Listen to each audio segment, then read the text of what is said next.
You ever wonder what really holds the multi-billion-dollar sneaker industry together? I mean, it's not just hype or big-name athletes, it's glue. Yep, glue.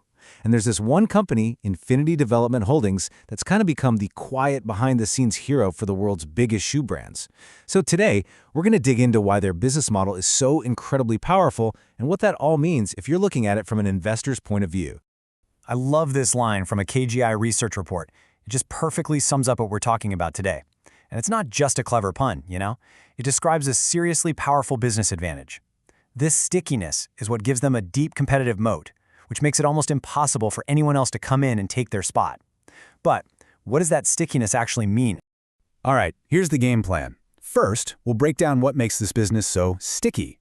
Then we'll check the books to see if the numbers actually back that up. After that, we're going to follow the manufacturing trail to see how the company is setting itself up for the future.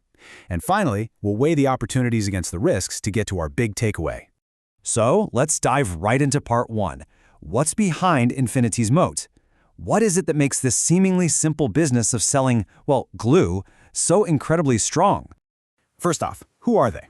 Well, Infinity Development Holdings, or IDH for short, is a specialty chemical company. They don't make the sneakers on your feet, but they make the stuff that holds them together. The critical adhesives, the primers, the hardeners, they supply the huge factories that pump out shoes for pretty much every major brand you can think of. Okay, this is the secret sauce. This is where that stickiness comes from. For IDH to get their product into a shoe, they have to go through a two-step gauntlet. First, a huge global brand, think Nike or Adidas, has to approve the chemical formula. Then, the factory that's actually building the shoe has to approve it for their specific assembly line. Once that formula is locked in, trying to switch to a competitor is a giant, expensive headache. And that's what creates these super solid long-term customer relationships. And this chart shows you exactly where the action is. Look at this. Almost 60% of their revenue comes from Vietnam, another 15% from Indonesia. This deep focus in the ASEAN region, that's the Association of Southeast Asian Nations, is no accident. It is a huge part of their strategy, and we'll circle back to that in just a bit. Okay, so a sticky business model sounds great on paper, but does it actually translate into a strong bottom line? Let's run the numbers and find out. Oh yeah, it absolutely does. In fiscal year 25, revenue jumped over 13%, but get this, net profit soared by almost 22%. So this isn't just a resilient model, it's a profitable growth machine. Now, here's a number that really tells a story. Nearly 289 million Hong Kong dollars. That's how much cash IDH has sitting on its balance sheet with basically zero debt. Analysts call this a fortress balance sheet. And for good reason. It gives them incredible flexibility and stability. It means they can fund huge growth projects, which we're about to see, without having to take on any risky loans. And you know, they're not just hoarding that cash. That fortress balance sheet is turning directly into shareholder returns. The company upped its dividend in FY25, and that's more than just a nice reward for investors. It's a huge signal of confidence from management about the long-term health of the business. So, we've got a sticky model, we've got rock-solid financials, but what's next? Where's the industry actually going? This is where IDI's strategy gets really interesting.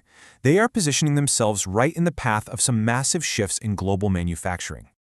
Okay, at the heart of IDH's future is this massive trend, what some are calling the Great Manufacturing Shift. For years, big global brands have been moving their production out of China and into countries like Vietnam and Indonesia to deal with rising costs and geopolitical risks.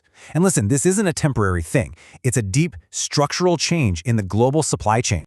And IDH isn't just watching this happen from the sidelines, they are jumping on it. They're in the middle of this massive expansion in Indonesia, more than tripling their production lines from 4 to 13. And here's the real kicker. They're paying for this entire thing with their own cash, no debt. They are building out capacity exactly where the industry is going. That is what I call strategy in action. Now let's zoom out for a second and look at the big picture. IDH is playing in a massive and growing market. The global footwear industry is projected to jump from just under $500 billion to nearly $800 billion by 2032. You know what they say, a rising tide lifts all boats, and IDH has built a very solid boat. But of course, the future is never a straight line up. The path ahead has some powerful tailwinds pushing them forward, but there are definitely some headwinds to think about. Let's break down the opportunities and the challenges. So here's the push and pull you need to understand. The long-term tailwind is that huge manufacturing shift to Southeast Asia, which plays right into IDH's playbook.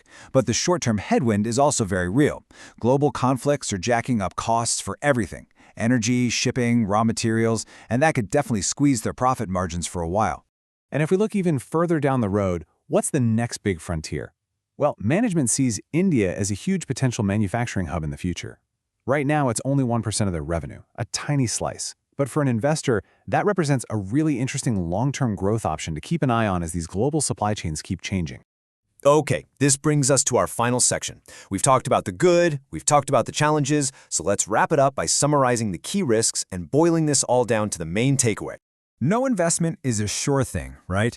And there are a few things to watch with IDH. First, customer concentration. Almost half their revenue comes from just 5 customers. That's a big deal. Second, as we mentioned, those unpredictable costs for materials.